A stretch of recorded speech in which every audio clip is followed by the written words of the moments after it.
गंगा गायत्री गुरु गिरि गोवर्धन गाय, गीता ब्रज भूरवि सुता मैं प्रणवं शीस नवाय। जनक और जननी मेरे लीजै कोटि प्रणाम, आयसु आशीष दीजिए मैं करूं हरि गुणगान। भक्ति भक्त भगवंत गुरु चतुर नाम बपु एक, इनके पद वंदन करूं नासत विघ्न अनेक। वांछा कल्पतरुभ्यश्च कृपा सिंधुभ्य एव च, पतितानां पावनेभ्यो वैष्णवेभ्यो नमो नमः।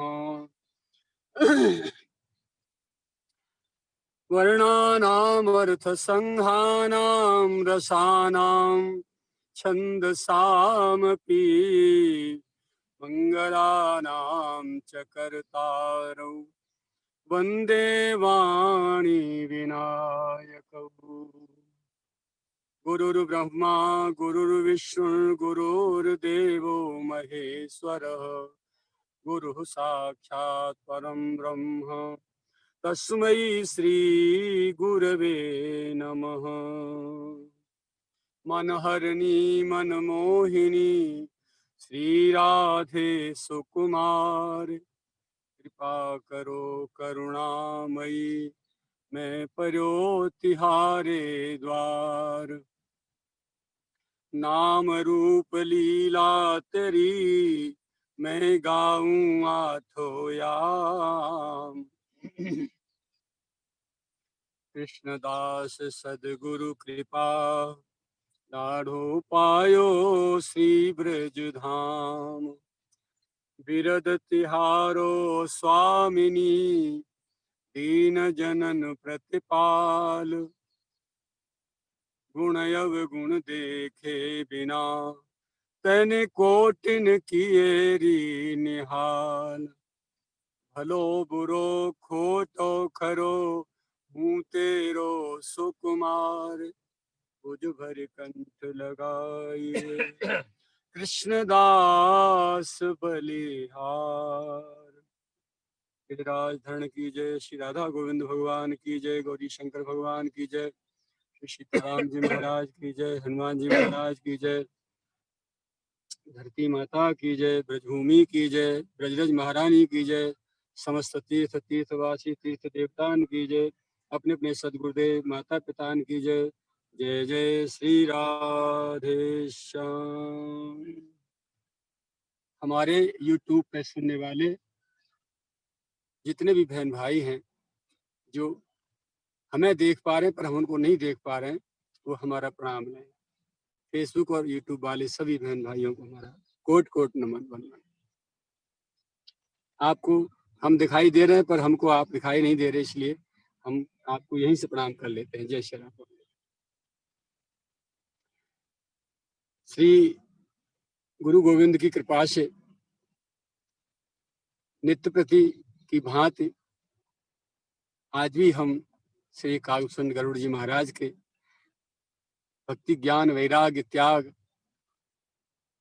अपराध और अपराध बोध अपराध मुक्ति सदगुरु कृपा भगवत कृपा निज कृपा और प्रेमा भक्ति के समुद्र में गोता लगाने वाले दोनों दिव्य महापुरुषों के पावन चरित्र में हम भी गोता लगाएंगे। कल श्री कागभूषण जी ने गरुड़ जी को अपना पूर्व जन्म का चरित्र सुनाया। उसी क्रम में उन्होंने कहा कि भगवान शिव की कृपा से शिव जी को प्रणाम करके और मुझे अपराध से मुक्त करा के शिव जी का आशीर्वाद दिला के गुरुदेव अपने घर चले गए और मैं काल की व्यवस्था के अनुसार अपने उस शरीर को छोड़ के त्याग के और विंध्याचल पर्वत की गुफा में जाकर के वहां सर्प योनि में बदल गया और बार बार नाग योनि सर्प योनि लेता रहा। पुण्डप जन्म पुण्डप मरणम पुण्डप जन्नी जठरे सेनम जो तनु धरऊ तजऊ पुन अनायास हरिजान जिम नूतन पट पहरे परिहरे नर परिहरे जिम नूतन पट पहरे नर परिहरे पुराण। जैसे व्यक्ति पुराने वस्त्रों को त्याग के नए वस्त्र धारण कर लेता है, ऐसे ही मैं बार बार शरीर रूपी वस्त्र को बदलता रहा और नया शरीर धारण करता रहा। शिव जी ने अपनी श्रुति वेद की नीति को भी रक्षा की और मुझे भी कष्ट नहीं होने दिया।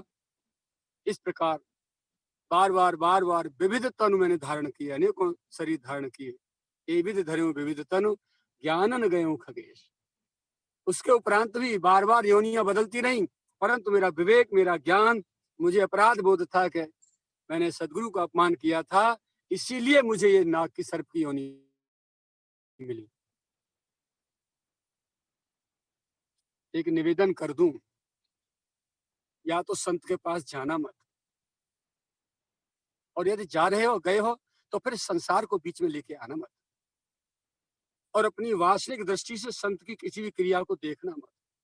यदि समझ में ना आए आंख बंद कर लेना, क्योंकि यदि उनके चित्त में वासना रही होती, संसार रहा होता, तो आपकी तरह ही वो संत भी वही संसार में फंसे मरे पड़ रहे होते। भगवान की विद्या रानी रूपी जो माया है, वो अपने जनों के कुछ अहंकार को या किसी विकार को दूर करने के लिए, उन्हें विकार होता नहीं, लेकिन विकारी संसार को उदाहरण देने के लिए भगवान इशारा कर देते हैं और माया उनके द्वारा कुछ भूल कराती है, जो हमारे जैसों के अहंकार से बचाने के लिए हमको एक उदाहरण पेश कर प्रस्तुत कर देती है कि जब इतने बड़े बड़े अपराध कर रहे हैं, उनसे अपराध हो जाते हैं तो हम किस गिनती में हैं, और वो जब अपराध मुक्त हुए तो हम क्यों नहीं हो पाएंगे, हम भी हो पाएंगे। इसलिए अपराध बोध होना ये सबसे बड़ी बात है। अपराध की मुक्ति किससे होती है? भजन पूजा पाठ से नहीं होती, दान पुण्य व्रत से नहीं होती। अपराध की मुक्ति होती है अपराध बोध से। हमें अपराध का ज्ञान हो जाए कि हमने अपराध किया है, उसे हम स्वीकार लें और फिर संकल्प कर लें कि आज के बाद कोई अपराध नहीं करेंगे, न मन से, न वाणी से, न शरीर से, मनसा वाचा कर्मणा, किसी से कोई अपराध नहीं। हो गई मुक्ति। ये पावन प्रसंग हमको शिक्षा देते हैं। धुंधकारी का भागवत जी के महात्म्य में प्रसंग आता है। धुंधकारी को क्या हुआ था कथा सुनने से? भागवत जी संत अपराधियों की लिस्ट है, सूची है। परीक्षित के द्वारा संत अपराध हुआ और वही सुनाते जा रहे हैं। उसी क्रम में महात्म में धुंधकारी का प्रसंग है, गोकर्ण जी का। धुंधकारी ने माता पिता का अपराध किया। उनके पिता आत्मदेव ने संत की बात नहीं मानी। सन्यासी जो मिले वन में, उन्होंने फल दिया, अपने हाथ से पत्नी को खिलाना, वो दे के विश्वास करके छोड़ के उन्होंने गाय को खिला दिया। बहन का बेटा ले लिया, वो धुंधकारी बना। मनमाना जो आचरण करते हैं, चाहे पति हो, चाहे पत्नी हो, चाहे संतान हो, चाहे परिवार का कोई जन हो, चाहे समाज का कोई व्यक्ति हो, चाहे समाज का व्यक्तित्व कोई अपना नेतृत्व करने वाला कोई आदमी हो, कोई भी हो, कोई साधु हो, कोई भी हो, जो शास्त्र विरुद्ध आचरण करता है दुर्दशा अवश्य होती है। अवश्य में भुक्तव्यम कृतम कर्म शुभाशुभ। शुभ और अशुभ कर्मों का फल अवश्य भोगने को मिलता है। शास्त्र हमको अपराध से, अपराध बोध करा करके अपराध से बचने का ही आदेश दे रहे हैं। सारी कथाओं का एकमात्र यही उद्देश्य। कोई भी पुराण उठा लो, हम जो अपराध कर रहे हैं मानव शरीर में आकर, उनसे बचें, इसके लिए उपदेश है सब। जो अपराध से बच गए, जिन्होंने बचा लिया अपने आप को और सत्य मार्ग का अनुसरण करने लग गए, आज नहीं तो कल, कल नहीं तो परसों, इस जन्म में नहीं तो अगले जन्म में, निश्चित रूप से हमें हमारा कल्याण होगा, परम शांति मिलेगी। लेकिन शास्त्रों की बात को केवल उपहासपूर्ण सुनना, समय पास करने के लिए सुनना, उससे कोई लाभ होने वाला नहीं। मिष्ठान का स्वाद तो रस तो तब प्राप्त होगा जब हम खाएंगे। मिष्ठान की चर्चा सुनने से कुछ नहीं होता है। ऐसे ही ये जो शास्त्र हैं, धर्म ग्रंथ हैं हमारे, उन महापुरुषों की कितनी करुणा रही होगी उनके चित्त में। उन्हें कोई स्वार्थ नहीं था। हमें बार बार बोलना पड़ता है, शायद अपराध न हो जाए, इससे भय भी लगता है, लेकिन सच्चाई कहनी पड़ती है। क्या करें? जिन्होंने शास्त्रों की रचना की, समाज से क्या दक्षिणा ली उन्होंने? कोई बताए माई का लाल? जो बड़े बड़े धुरंधर विद्वान और प्रकांड बनते हैं अपने आप में, उनकी बातों को रट के अपने आप को विद्वान का अहंकार, खोपड़ा पे अहंकार रख के बैठे हैं। हम विद्वान हैं, हम शास्त्री हैं। जिन्होंने इनकी रचना की, जिन्होंने इनको जन्म दिया, वो इनके जो जन्मदाता हैं, उनकी लेखनी में कहीं भी एक अंश भी अहंकार की, मद की, किसी प्रकार की छाया नहीं दिखाई देती। कहीं भी किसी भी शास्त्र में, किसी भी शास्त्रकार की जिन्होंने रचना की है, बता दे कोई, लाए ढूंढ के। जो अपने अवगुण सब कहूं, बाढ़े कथा पार नहीं लाऊं। तेरे में प्रथम रेख जग मोरी, धींग धर्म धन तक दोरी। गोस्वामी तुलसीदास जी अपने को कितना ब्रह्म कर रहे हैं। खलों की भी वंदना कर रहे हैं, बार बार खलों की वंदना कर रहे हैं। ये विनम्रता थी उनकी। और आज उनके चार शब्दों को रट के हम लोग व्यासपीठ पे बैठे चौड़े होकर सड़क पे चलते हैं, बहुत बड़े के महाराज श्री पधार रहे हैं। जो शास्त्र निरंतर निरंकारता, विनम्रता, दीनता, ज्ञान, आत्मज्ञान, वैराग्य, त्याग का अमृत पिला रहा है, उस अमृत को पी करके हम जहर उगल रहे हैं, अहंकार का जहर उगल रहे हैं। कोई किसी में फंस के मर जाता है, कोई किसी में फंस के मर जाता है। चार शब्द सुन लो, चार रट लो, व्यासपीठ पे बैठ के बस बोल दो, महाराज सी हो गए।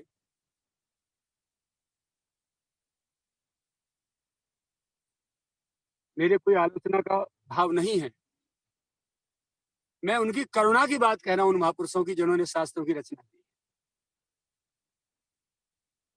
इतनी अहेतु की करुणा रही। आज में हम लोग कितना, हमको विज्ञान के उपकरण प्राप्त हैं, कंप्यूटर प्राप्त है, रात दिन कंप्यूटर पर काम किया है, सन 95 से लग रहा हूँ। तब ध्यान जाता है कि इतने बड़े बड़े ग्रंथों को कंप्यूटराइज करने में भी कंप्यूटर से धड़ाधड़ धड़ाधड़ लिखे जाते हैं। उन्होंने हाथ से लिखे हैं। और फिर इनकी जो है कॉपी करने वाले और विद्वान बैठते थे, सुंदर सुंदर जो डिजाइनिंग में, ड्राइंग में, इतना प्रेस भी नहीं छाप सकती, इतने हस्तलिखित हमारे वेद पुराण शास्त्र उपनिषद सारे के सारे अभी भी मिलते हैं, हस्तलिखित पांडुलिपि। कहीं कहीं कोई कोई राइटर होता था। जब हमको रामायण की जरूरत पड़ती थी तो वहां जाते थे, हमें एक रामायण की पोथी लिख दो हमारे लिए, तो वो कॉपी करके देते थे। आज तो नए ऑफसेट और प्रेस दुनिया भर के सब चल रहे हैं, धड़ाधड़ धड़ाधड़ एक साथ लाखों की संख्या में छपवा लो। कितना श्रम पड़ा होगा उन लोगों पे। आगे आने वाली अपनी पीढ़ियों के लिए, हमारे जैसे नालायकों के लिए उन्होंने कितना श्रम किया था। आज चिंतन किया जाता है शास्त्रों को देखकर। और शास्त्र जिस समय लिखे गए हैं, उस समय जो सामाजिक परिस्थिति रही है, उसको देख करके उन्होंने वो बातें उसमें लिखी हैं, जिनकी तुलना लोग आज के समय से करते हैं, फिर निंदा कर बैठते हैं। क्योंकि हर हर व्यक्ति का स्वरूप गिरा है, हर पीढ़ी पे स्वरूप गिरता जा रहा है, पथभ्रष्ट और आचरण भ्रष्ट होता जा रहा है जीव। अपनी तुलना कहते हम तो वो हैं जो रामायण में लिखा हुआ है, और आचरण पाताल के। बोलते हैं कि हम आकाश में बैठे हैं। तो केवल प्रार्थना इतनी, आलोचना नहीं कर रहा हूं। कॉमन वर्ड में मैं, मेरे को बोलने की बात है, बस केवल अपने को शिक्षा लेनी है, शास्त्रों की वाणी को अपने जीवन में आचरण करना है और धारण करना है। कागभूषण जी अपनी पिछले जन्मों के जो अपराध किए हैं, उनकी गाथा सुना रहे खोल खोल के, मैं इतना बड़ा अपराधी था, मैं ऐसा था, मैं ऐसा। और हम लोग सब छिपाते हैं। संत छपाते हैं, देखो पूरा उजागर कर रहे हैं अपने विकारों को, अपनी अपराधों को। तो बार बार जन्म बदलता रहा, पुराने कपड़े की तरह नया कपड़ा धारण करके शरीर बदलता रहा, लेकिन मेरा विवेक और मेरा ज्ञान नष्ट नहीं हुआ गरुड़ जी।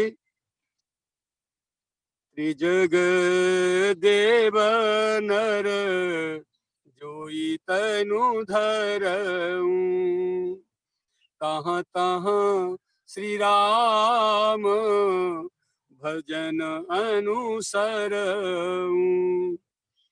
एक सूल मोहि बिसरन काऊ, गुरु कर कोमल शील सुभाऊ, गुरु कर कोमल शील सुभाऊ। तिर्यक योनियों में अनेकों बार मैंने जन्म लिए, जो शरीर धरूं वही तुझे तुरंत त्याग दूं और वहीं वहीं भगवान श्री राम जी के भजन का अनुसरण करूं, परंतु एक कष्ट, एक सूल, एक कांटा मेरे हृदय में आज तक चुभ रहा है गरुड़ जी। मेरे गुरुदेव का जो कोमल स्वभाव था,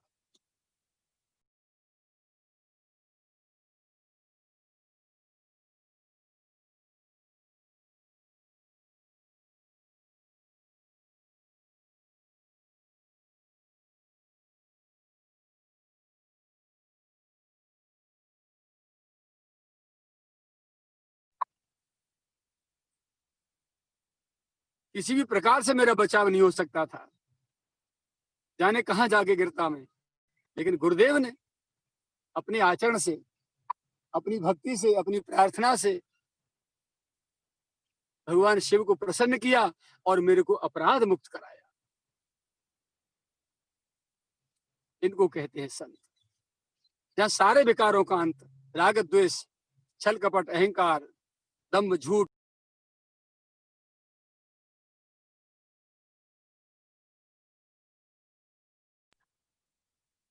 जहाँ सबका अंत हो जाता है, वो है संत। और ऐसे कोमल स्वभाव के संत मिलना बहुत मुश्किल। तो वो सूल, वो कांटा आज तक मेरे हृदय में चुभता रहता है कि गुरुदेव का मेरे द्वारा अपमान हुआ, मैं भूल नहीं पा रहा हूं उसे। उन्हीं की कृपा से फिर चरम देह दुज के मैं पाई, चरम देह दुज के मैं पाई, सुर दुर्लभ पुराण सुत गाई। फिर ब्राह्मण शरीर प्राप्त किया मैंने, जिसको अंतिम जो है शरीर कहते हैं मनुष्य योनि में। देवताओं को भी दुर्लभ है, वेद पुराण इस प्रकार बखान करते हैं। ब्राह्मण का शरीर प्राप्त होना ये तो सबसे अंतिम बात होती है। खेलऊं तहु बालकन मीला, करऊं सकल रघुनायक लीला। जब मैं बच्चा था, ब्राह्मण शरीर मुझे प्राप्त हुआ, अगला जन्म, तो भी मैं राम जी की लीला ही बच्चों के साथ करता था, रामलीला करता रहता था बचपन से। प्रौढ़ भय मोय पिता पढ़ावा, समझऊं सुनऊं गुनऊं पर नहीं भावा। जब मैं बड़ा हुआ तो मेरे माता पिता ने मुझे पढ़ने के लिए गुरुकुल भेजा। खूब समझता था, सुनता था, चिंतन भी अच्छी तरह करता था, सारी बातों को जानता भी था, लेकिन मुझे सुहाता नहीं था वो, क्योंकि ये पढ़ाई मुझे केवल संसार में घुसाएगी, संसार में प्रवेश कराएगी, मेरा संसार बढ़ाएगी। इसलिए मुझे उस अच्छी नहीं लगती थी पढ़ाई। मेरे तो पिछले जन्मों की पढ़ाई मेरे ठाकुर की, मेरे शिव जी की कृपा से भीतर भरी पड़ी थी। इस पढ़ाई की मुझे आवश्यकता भी नहीं थी, लेकिन माता पिता अपना उत्तरदायित्व, अपनी जिम्मेदारी, अपना फर्ज अदा कर रहे थे, पर मेरे को सुहाता नहीं था वो पढ़ाई। क्यों?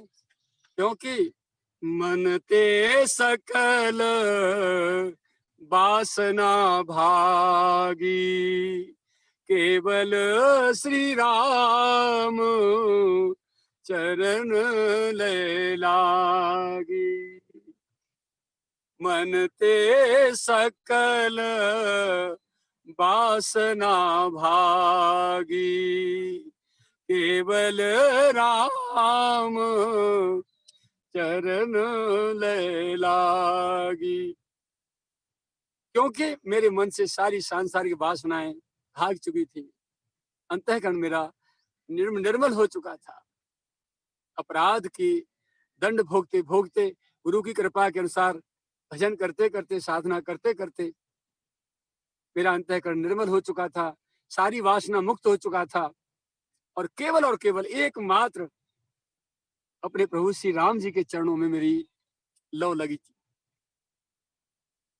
मुझे कोई दूसरी बात सुहाती नहीं थी।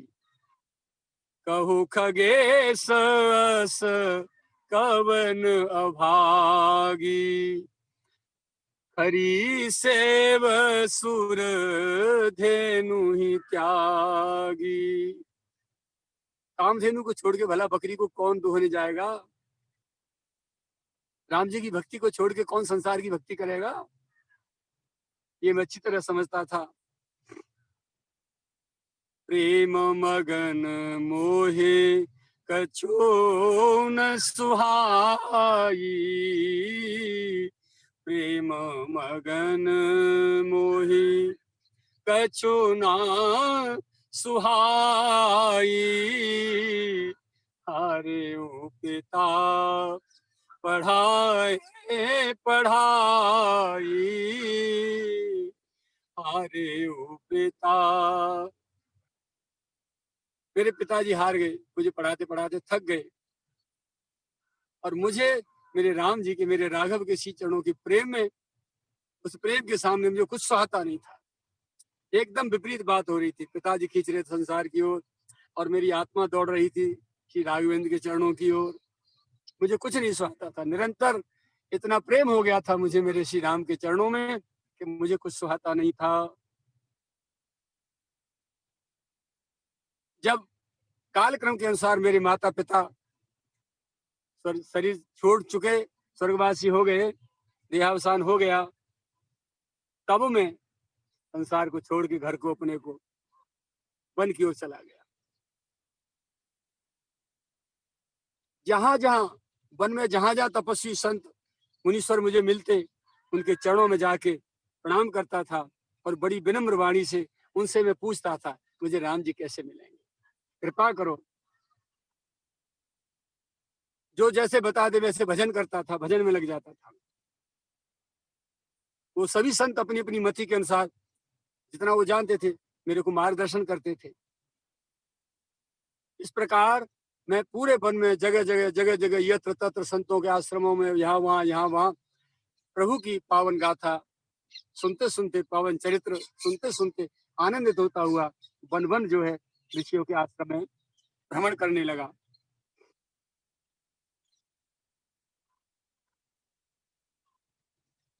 जब शरीर छूट जाए तो पुनः शरीर धारण करूं। अव्याहत गति समूह प्रसाद, उन्हें फिर शरीर मुझे मिले, फिर संतों के आश्रमों में जाऊं। बस यही क्रम रहा असंख्यों जन्म, बार बार बार बार। क्योंकि छूटी त्रिविधि ईसना गाढ़ी,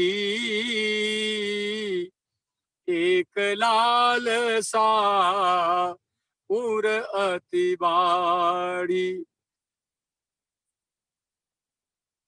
उत्तरेषणा, वित्तेषणा, लोकेषणा, 3 प्रकार की ईष्णा है।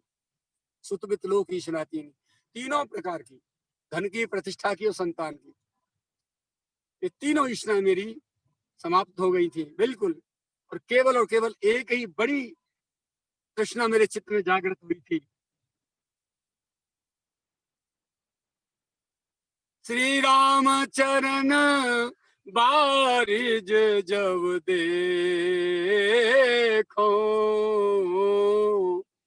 तब निज जन्म सफल करे लेखो।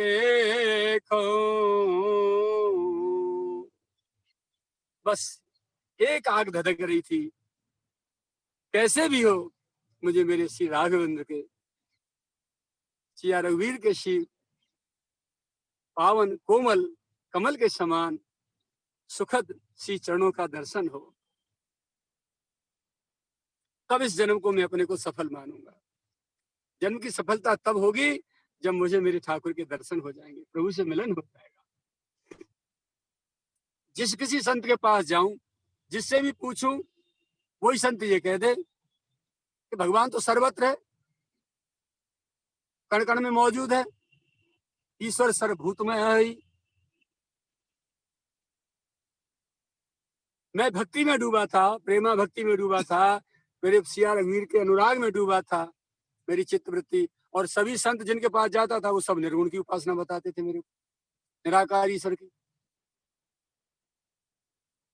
मेरे चित्त में सगुण ब्रह्म की उपासना के प्रति जो अत्यंत आसक्ति थी। कुल मिला के मुझे जो चाहिए था वो नहीं मिल पा रहा था, वो मार्गदर्शन मुझे कहीं से नहीं मिल पा रहा था। गुरु के वचन सुरत करे, श्री राम चरण मन लाग। रघुपति जस गावत फिरऊं, छन छन नव अनुराग।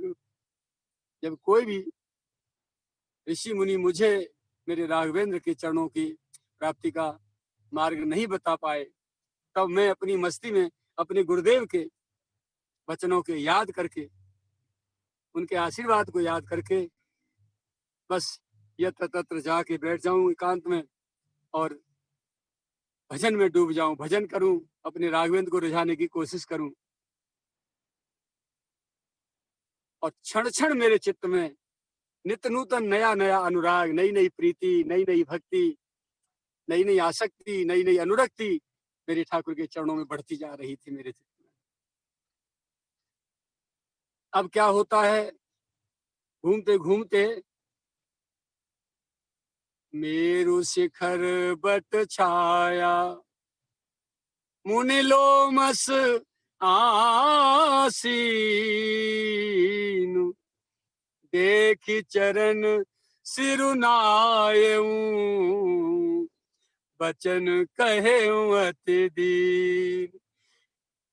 भ्रमण करते करते, घूमते घूमते मैं मेरु पर्वत, सुमेरु पर्वत की ऊपर जाके पहुंच गया। वहां मेरु शिखर पर एक बट वृक्ष था, उसकी छाया में लोमस मुनि विराजमान थे। लोमस नाम के एक संत, एक महापुरुष, एक महामुनि विराजमान थे। उनको देख करके मैंने उनकी जी चरणों में साष्टांग प्रणाम की और हाथ जोड़ के प्रार्थना की। सुने मम बचन विनीत मृदु, मुनि कृपाल खगराज। मोहि सादर पूछत भय, द्विज आयऊ कहे काज। जब मैंने प्रणाम किया और मेरी विनम्र वाणी को सुना उन्होंने, मेरी विनम्रता को देख करके मेरे जनेऊ से अनुमान लगा लिया कि मैं ब्राह्मण बालक हूँ। बड़े आदर से उन्होंने मेरे से कहा, बैठो विप्रदेव बैठो। हे द्विजवर, कैसे कैसे कष्ट किया, कैसे कैसे पधारे, आने का कारण बताओ। तब में कहा, कृपा निधि तुम सर्वज्ञ सुजान। सगुन ब्रह्म अवराधन, मोहि कहो भगवान। हे भगवान, आप तो सर्वज्ञ हैं, त्रिकालदर्शी हैं, आपको सब कुछ पता है। मैं यत्र तत्र भटकते सगुन ब्रह्म की आराधना का कोई मुझे मार्गदर्शन कर दे, ऐसा कोई संत खोज रहा हूं। अब तक जहां जहां गया सभी ने मुझे निर्गुण की, निराकार की उपासना बताई। अब जिसका कोई आकार नहीं, जिसका कोई रूप नहीं, कोई रंग नहीं, जिसका शरीर नहीं, भला उसकी मैं आराधना कैसे करूं। मेरा मन निरंतर सगुण साकार ब्रह्म की, परमात्मा की भक्ति करने में आनंदित होता है। मुझे वो मार्गदर्शन करिए, यदि आपकी कृपा हो जाए तो। तब मुनि सर रघुपति गुण गाथा, कहे कछुक सादर कगना था। तब मेरी बात सुन करके कुछ मेरे प्रभु श्री राम जी की छोटे से कथा प्रसंग मुझे उन्होंने सुनाए थोड़े थोड़े, क्योंकि वो भी ब्रह्मज्ञानी थे। बड़े विज्ञानी थे। रात दिन एकांत में अपने सुमेरु पर्वत की शिखर पर एक बट वृक्ष की छाया में आनंदित रह करके ध्यान में लीन रहते थे। सगुण के उपासक वो भी नहीं थे, परंतु मुझे परम अधिकारी जान के उन्होंने सत्पात्र सुपात्र जान करके तो तुरंत फिर जो ब्रह्म का उपदेश करने लग गए।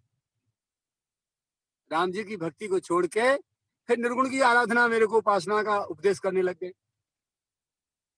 परमात्मा अजन्मा है, अद्वैत है, अगुण है, अनुपम है, उसकी कोई उपमा नहीं है। अकल अनीय अनाम अरूपा, अनुभव गम्य अखंड अनूपा, मन गोतीत, मन और इंद्रियों से अतीत है। मन और इंद्रिय समझ में नहीं आता, दृष्टिगोचर नहीं होता। अमलात्मा है, वो अमल है, उससे मल नहीं छूता, अविनाशी है, उसका कभी विनाश नहीं होता। वो निर्विकार है, कोई विकार उसे छूते नहीं। निर्वधि, उसकी कोई अवधि नहीं, कोई सीमा नहीं है उसकी, और सुखों की राशि है। तो जो वही परमात्मा है वही तू है, सोते ता है तो ही नहीं भेदा, क्योंकि तू उसी परमात्मा का अंश है। तू आत्मा है, वो परमात्मा है, इसलिए तुझ में और उसमें कोई अंतर नहीं है। जैसे मिस्री का पहाड़ और मिस्री की डेली छोटी सी कंकड़ी, दोनों में कोई अंतर नहीं है। जैसे पानी में और पानी की लहरों में कोई अंतर नहीं है।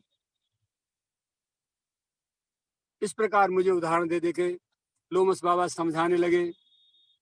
बहुत सी तरीके से उन्होंने समझाया मुझे, परंतु निर्गुण मत मेरी समझ में नहीं आता, मुझे सुहाता नहीं, अच्छा नहीं लगता था, बिल्कुल नहीं बाबा बोले।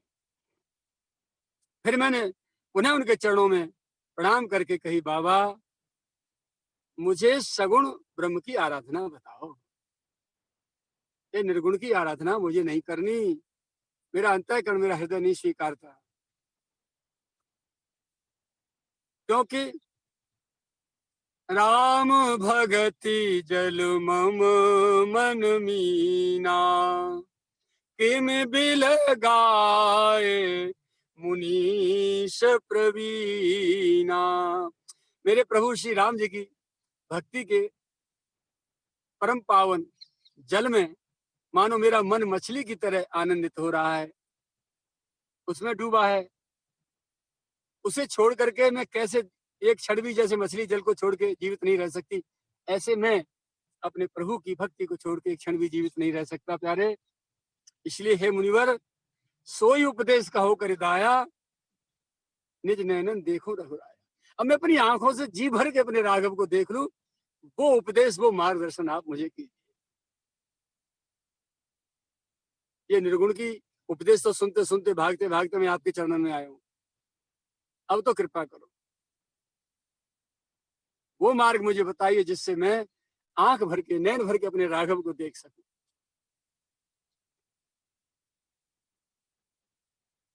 भरलोचन बिलो की उपदे अवधेसा, तब सुनी हूं निर्गुण उपदेशा। अपनी इन्हीं आंखों से जब तक नैन भर के मैं अपने राघवेंद्र सरकार की रूप माधुरी का दर्शन नहीं कर लूंगा, तब तक आपके ये निर्गुण के उपदेश मेरे गले नहीं उतरेंगे। पहले मुझे दर्शन करा दो, तो फिर मैं आपकी उपदेश सुन लूंगा। मुनि पुनि कहे हरि कथा अनूपा। फिर बाबा फिर सगुण साकार की कथा कहने लग गए। मेरी रुचि देखी तो फिर निर्गुण की जो है उन्होंने आराधना बंद कर दी, और फिर मेरे को सगुण की साकार की कुछ कथाएं सुनाने लगी भगवान के अवतारों की। खंड सगुन मत अगुण निरूपा, और बीच में ही बस कथा सुनाते सुनाते फिर उसका खंडन करके फिर निर्गुण की आराधना फिर बखान करने लग जाए। बाबा गिरगिट की तरह रंग बदलने लगे, कभी निर्गुण, कभी सगुण, कभी निर्गुण, कभी सगुण, ऐसे करने लगे। कुल मिला के मेरे को सगुण साकार परमात्मा की, मेरे राघव की भक्ति से दूर हटा के मुझे ज्ञान मार्गी बनाना चाहते थे, और मुझे भक्ति योग चाहिए था, वो मुझे ज्ञान योग की ओर ले जाना चाहते थे।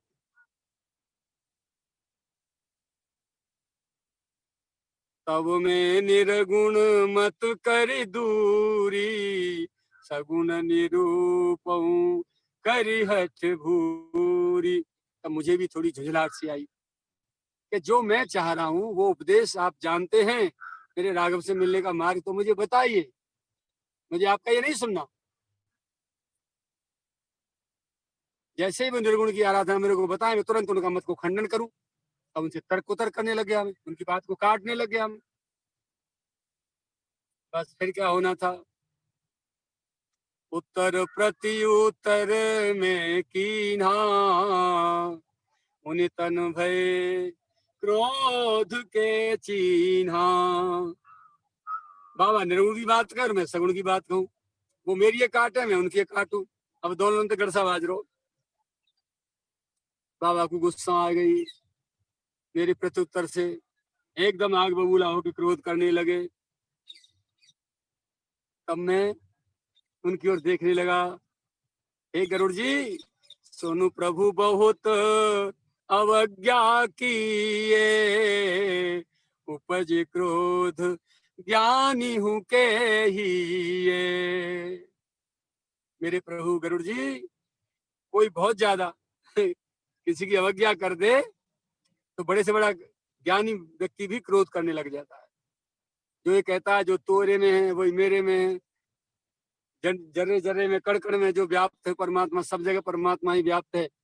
तो ऐसे ज्ञानी महाज्ञानी लोग भी, ब्रह्म ज्ञानी लोग भी, यदि उनकी बात आप काटेंगे, थोड़ी सी अवज्ञा करके देखो, उनकी बात को मानो मत, तुरंत आग बबूला होकर क्रोधित हो जाते हैं, क्रोध करने लग जाते हैं। तो क्या फायदा इस ज्ञान का? इसका मतलब क्या है कि उनको सच्चा ज्ञान हुआ नहीं। भाई जब मेरे में वही ब्रह्म है और तेरे में वही ब्रह्म है, तो ब्रह्म ब्रह्म पर क्रोध कैसे कर सकता है? ब्रह्म ब्रह्म को अपमानित कैसे कर सकता है? छोटा बड़ा कैसे समझ सकता है?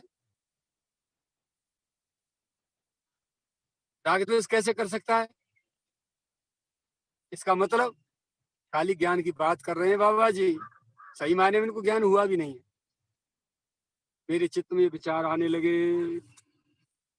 अति संघर्षण जो कर कोई, अनल प्रगट चंदन ते होई। चंदन की दो लकड़ी ले लो, चंदन बहुत शीतल होता है ना, लेकिन दोनों के रगड़ोगे बार बार बार बार बार बार बार बार खूब जोर से रगड़ो, तो उस अति शीतल का प्रदान करने वाले चंदन में भी अग्नि जल जाएगी। बारंबार सकोप मुनि करे निरूपण ज्ञान, मैं अपने मन बैठ तब करऊं विविध अनुमान। मैं बाबा के ज्ञान मत को काटूं, बाबा मेरी भक्ति मत को काटे, बार बार बार बार बार बार यही करते करते तब मैं अपने मन में बैठ के अनुमान करने लगा, गुरु जी महाराज, क्रोध की द्वैत बुद्धि बिनु और द्वैतक बिनु अज्ञान, माया बस पर छिन्न जड़ जीव की ईस समान। द्वैत अद्वैत,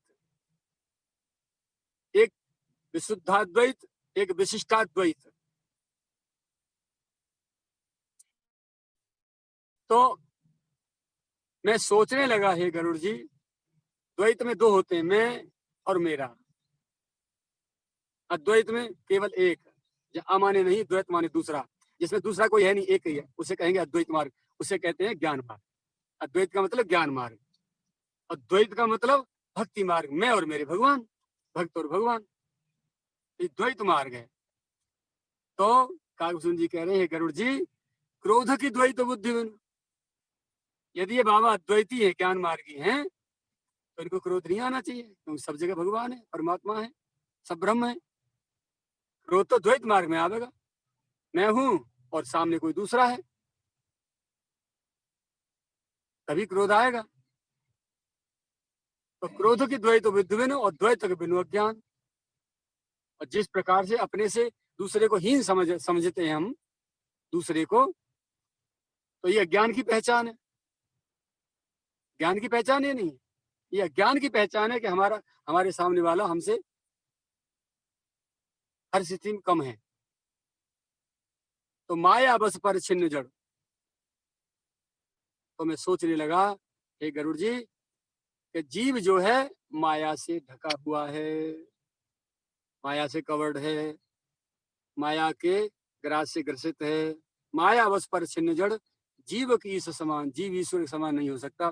जैसे बाबा जी कह रहे थे कि जो तू है सोई मोह, सो तैता है तो ही नहीं भेदा। जीव जीव ही है, ईश्वर ईश्वर ही है। कबहू की दुख सब कर हित ताके, तेहि के दरिद्र परस मन जाके। अब बता रहे हैं, सिद्धांत निरूपण कर रहे हैं कागभूषण जी। जो हमेशा दूसरों का हित चाहता है वो कभी दुखी नहीं हो सकता। जिसके पास पारसमणि है वो कभी दरिद्री नहीं हो सकता। और परद्रोह करने वाला, दूसरों से विरोध करने वाला कभी भी निशंक नहीं रह सकता, हमेशा भयभीत रहेगा। और कोई भी कामी पुरुष कलंकित हुए बिना नहीं रह सकता, कलंक जरूर रहेगा उसको, अकलंकित नहीं रह सकता। और संत ब्राह्मणों का, अपराध करने वाले का वंश कभी सुरक्षित नहीं रह सकता। और अपने स्वरूप को, बाहरी स्वरूप को देखने से कभी कर्म नहीं हो सकते। मैं राजा हूं, मैं क्षत्रिय हूं, मैं अमुक हूं, मैं ये हूं, मैं वो हूं, मैं वो हूं, तो फिर कर्म नहीं हो सकते। और खलों की संगति करने से कभी किसी को सद्बुद्धि प्राप्त नहीं हो सकती। परिस्त्रीगामी कभी सदगति प्राप्त नहीं कर सकता। और परमात्मा का भक्त, परमात्मा को मानने वाला कभी भवसागर में नहीं गिर सकता। और भगवान का निंदक कभी भी सुखी नहीं हो सकता।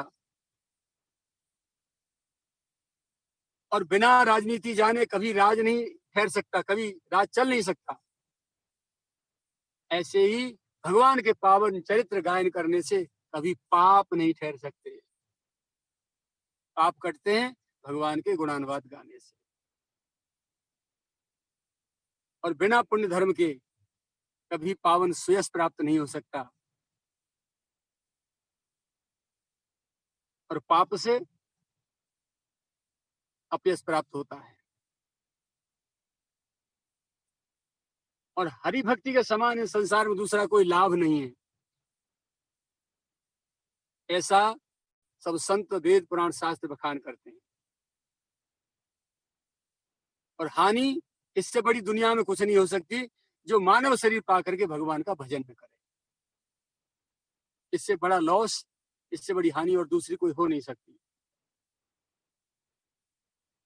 अघ की प्रसन्नता सम कछुआना। प्रसन्नता कैसे? दूसरों की निंदा चुगली करना। दूसरों की निंदा चुगली के समान कोई दूसरा पाप नहीं हो सकता। और दया के समान कोई दूसरा धर्म नहीं हो सकता। सबसे बड़ा धर्म है दया करना। इस प्रकार में अनेकों प्रकार की युक्तियां अपने मन में सोचने लगा। इन युक्तियों के तूफान, ऐसे विचार मेरे मन में आने लगे। गरुड़ जी महाराज, ये विधि अमित जुगुत मन गुनऊ, मुन उपदेश न सादर सुनो। अब बाबा जी के उपदेशों को मैं आदर से नहीं सुनने लगा, मेरे चित्त में से आदर खत्म हो गया। पुन पुन सगुन पक्ष में रोपा, तब मुनि बोले बचन सकोपा। तब क्रोधित होकर के लोमस ऋषि एकदम बोल पड़े झुझला के मेरे ऊपर। मूढ़ परम सिख देऊं न मानस। मैं तुझे परम शिक्षा देता हूँ, फिर भी तू मूढ़ मेरी बात को नहीं सुनता, नहीं मानता है, और उत्तर प्रत्युत्तर कर रहा है मेरे से। सत्य वचन पर विश्वास नहीं करता है तू, और कौआ की तरह उससे डर डर के भाग रहा है तू मेरे ज्ञान मार्ग से, मेरी ज्ञान की बातों से। सठ स्वपक्ष तब हृदय विशाला। तेरे दो पक्ष हैं, हृदय तेरा मानो पंख है, इसलिए शपथ हो पक्षी चंडाला। इसलिए तू कौआ हो जा। लोमस ऋषि ने मुझे कौआ होने का श्राप दिया। तो पता आपने मैंने क्या किया फिर? लीन श्राप में शीस चढ़ाई, नहीं कछु भय न दीनता आई। श्राप को सुन करके मुझे क्रोध नहीं आया। मैंने महापुरुष का प्रसाद मान करके श्राप को हृदय से स्वीकार के सिर पे चढ़ा लिया, शीश धारण कर लिया। सिर माथे बाबा जी आपका आशीर्वाद।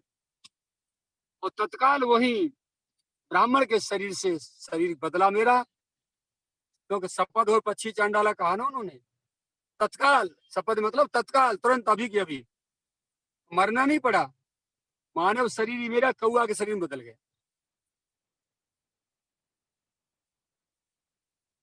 तुरत भयऊ में काग तव पुनि मुनि पद सिरुनाय।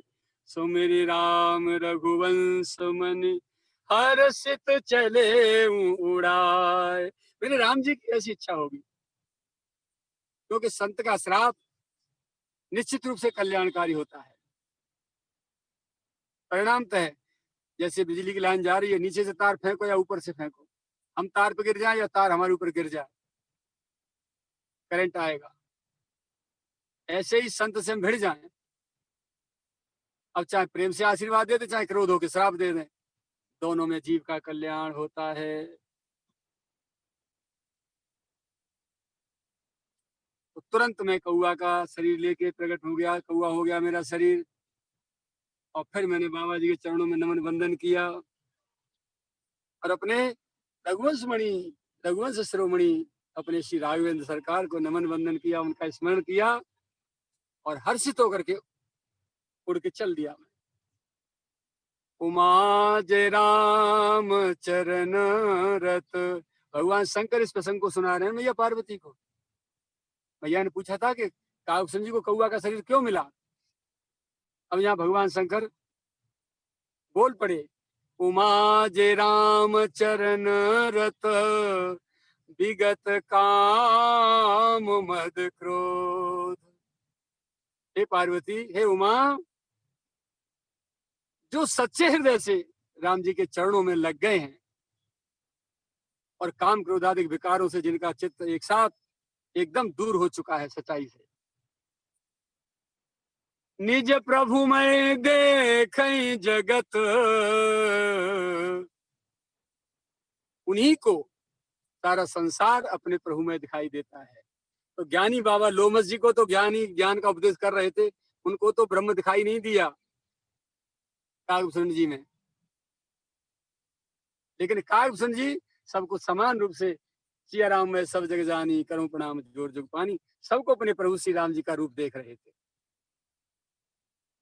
भक्ति मार्ग में रहने के बावजूद भी सबको सिया राम में स्वरूप देख रहे थे। और जो ब्रह्म में रात दिन ब्रह्म के ज्ञान में डूबे रहते थे, ब्रह्म समाधि में, उनको सामने वाला ब्रह्म दिखाई नहीं दिया और श्राप दे दिया। तो निज प्रभु में देखें जगत, कैसन करें विरोध। तो राम जी के जो भक्त हैं, पूरे संसार को, जड़ चेतन को, पशु पक्षी, कण कण को, तृण तृण को, जीव मात्र को, चराचर मात्र को जो अपने राम जी का स्वरूप देखता है, भला फिर क्रोध किस पर करेगा। इसलिए क्रोध नहीं किया और कौआ का शरीर लेकर के हर्षित होकर, आनंद होकर, प्रभु की उसमें कोई लीला मान करके आनंद होकर उड़ के चल दी।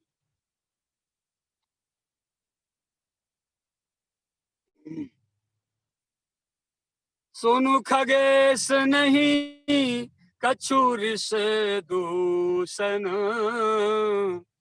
और प्रेरक रघुवंश विभूषण। कृपा सिंधु मुनिमति करी भोरी,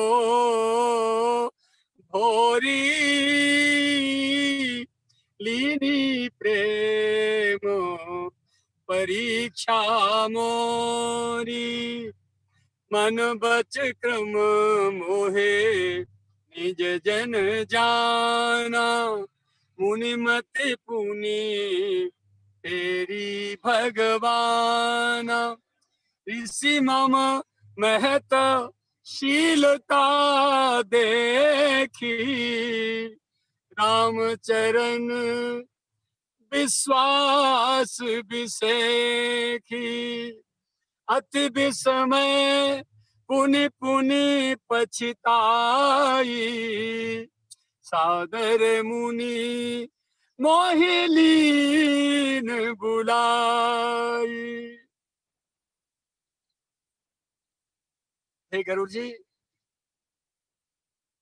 लोमस ऋषि का कोई दोष नहीं था, क्योंकि मैंने समझा सबके उर प्रेरक तो मेरे राघवेंद्र हैं, उर प्रेरक रघुवंश विभूषण मेरे राम जी, उनकी सबके चित्त में प्रेरणा करने वाले हैं। प्रेरणा के स्रोत एकमात्र मेरे राघव हैं। इसीलिए मेरे कृपा सिंधु राघव ने इस मुनिवर की बुद्धि को भोरी करके, भ्रमित करके शायद मेरे प्रेम की परीक्षा ली होगी। बताइए, बहुत गजब की बात है। बिना भाव के, बिना परखे कोई चीज आप बाजार में जाते हैं तो हर चीज को उठा के बार बार देखते हैं उलट पलट के, ठीक है खराब है। फल भी खरीदते हैं ना 10 रुपए के, वो भी 4 बार पलट के देखते हैं खराब तो नहीं। तो राम जी ऐसे कैसे स्वीकार लेंगे? तो राम जी ने सच्चे प्रेम की परीक्षा के लिए शायद लोमस ऋषि की बुद्धि को भोरी करके और मुझे श्रापित कराया होगा। मेरे प्रेम की परीक्षा ली मेरे राघव ने। मेरे मन में ये बात आई तो मेरे को और आनंदित हो गया कि परीक्षा में तो मुझे एक्सीलेंट नंबर लेके पास होना, 100% 100। तो मन वचन कर्म से जब मेरे प्रभु ने अपना जन जान लिया, तब पुनः मुनि के लोमस ऋषि के मन में फिर प्रेरणा की उन्होंने, उनकी बुद्धि को फेरा और मेरी महानतम सहनशीलता को देख करके बाबा जी स्वयं लज्जित हो गए। राम जी के चरणों में मेरा अविचल अनुराग और विश्वास देख करके और मेरी अखंड और पर्वत जैसी विशाल जो है सहनशीलता को देख करके बाबा लोमस जी स्वयं लज्जित होने लगे और भीतर भीतर बहुत पश्चाताप करने लगे, मैंने बहुत गलत किया। ये तो सच्चा राम जी का भक्त है। बहुत विस्मित हुए कि मुझे थोड़ी सी बात पे क्रोध आ गया और मैंने इतना उसको बड़ा श्राप दे दिया, उसके बाद भी प्रसन्न चित्त होकर के उड़ के चला गया, क्रोध नहीं किया उसने। तो मेरे से तो आ गई है, गुरु तो ये है, मैं तो शिष्य भी बनने के लायक नहीं हूं इसका। अब अपना अपराध विमोचन करने के लिए फिर सादर मुनि मोहे लीन बुलाई, आदर सहित मुझे बुलाया, भैया आओ बेटा आओ, आओ भाई मेरे से गलती होगी, मैं क्षमा कर, तू तो सच्चा भक्त है राम जी का भाई। मम परितोष विविध विधि कीन्हा, हर्षित राम मंत्र तव दीन्हा। अनेकों प्रकार से मुझे अपनी विनम्र वाणी में, यानी कातर स्वर में, क्षमा प्रार्थना के स्वर में बाबा जी ने अपने आप को मेरे सामने प्रस्तुत किया और फिर मेरे को खूब अच्छी तरह समझाया, अनेकों प्रकार से मुझे समझाया। फिर प्रसन्न चित्त होकर के, भैया तू तो सच्चा राम जी का भक्त है, इसलिए प्रसन्न होकर के मुझे राम मंत्र दिया, राम राम राम राम राम राम राम राम राम, बस ये राम मंत्र दिया। और सुन, ये तो हो गया राम मंत्र। अब मुझे इष्ट का स्वरूप प्रदान किया, बालक रूप राम कर ध्याना, कहे मोहे मुनि कृपा निधाना। देखिए अभी भी उनके लिए कृपा निधान शब्द प्रयोग कर रहे हैं। जिन्होंने क्रोध करके कौआ बना दिया, उन संत के लिए अभी भी कृपा निधान शब्द प्रयोग कर रहे हैं। ये है सच्चे भक्ति, सच्चे संत की पहचान। राम जी के मंत्र का जप करो, राम राम राम राम, और राम जी के बालक रूप का जो है ये तुम्हारे इष्ट है, उस रूप का ध्यान करो। सुंदर सुखद मोहि अति भावा, सो प्रथम ही मैं तुम ही सुनावा। जो पहले मैंने तुमको सुनाया, अयोध्या जी में गया, बाल रूप 5 वर्ष उनके साथ रहा, खेला, दौड़े मेरे पीछे, भुजा आगे दौड़ा दी, सारी पेट में सारी लीला दिखा दी। तो वो बालक रूप का ध्यान जो है मेरे को गुरुदेव ने उपदेश किया। मेरी रुचि देखी ना, मेरी रुचि किस में है, उसी हिसाब से उन्होंने मुझे ये उपदेश दिया, राम मंत्र दिया और बालक रूप मेरे राम जी का मुझे ध्यान करने को बताया। बालक रूप का ध्यान क्यों बताया? बड़े राम जी हो गए, ससुराल भी जाना पड़ा, बाबा विश्वामित्र के यहाँ भी जाना पड़ा। उनके जाने से भैया माता पिता को ग्रह हुआ, माताएं बिलख रही हैं, रो रहे हैं, पिताजी बिलख रहे हैं, कष्ट हो रहा है। उसके बाद वहां से आए तो वन को जाना पड़ा बड़े राम जी को, है ना।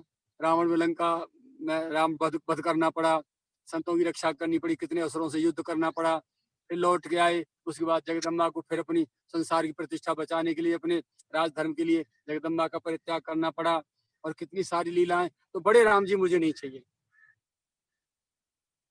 मुझे तो वही बालक रूप छोटा सा चाहिए, जो मैया की गोदी में आंगन में खेलते रहे, मैं उनके साथ खेलता रहूं, बस कहीं ना आना पड़े ना जाना पड़े, न मेरे राम जी को कष्ट पाना पड़े और ना मुझे उनसे दूर होना पड़े।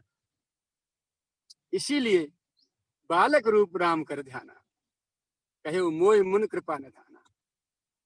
सुंदर सुखद मोह अति भावा, सुप्रथम में तुम्हें सुनावा। बहुत सुंदर और सुखद जो रूप था मेरे राघव का, जो मैंने पहले तुम्हें सुनाया था, वो मुझे बाबा जी ने उपदेश कर दिया। मुनि मोहे कछुक काल तह राखा, रामचरित मानस तब भाखा। और सादर मोहि यह कथा सुनाई। मुनि पुनि बोले मुनि गिरा सुहाई। फिर मुझे कुछ दिन बाबा जी ने अपने पास रखा बड़े प्यार से, और ये श्री रामचरितमानस की जो कथा है, पावन कथा, मुझे बाबा जी ने जब सुनाई, जो मैं तुम्हें सुना रहा हूँ, बड़े आदर से बड़े प्रेम से बाबा ने मुझे कथा सुनाई, बड़े भाव से। आज प्रसंग को यहीं रोक देते हैं। सुन जी, लोमस ऋषि के यहाँ गुरुदेव के चरणों में बैठे बैठे प्रेम से अपने सदगुरु भगवान के मुख से और कथा सुनते रहें। कल तक कथा हों दो, फिर कल मिलेंगे। गिरिराज धरण की जय। सभी को राम राम जी।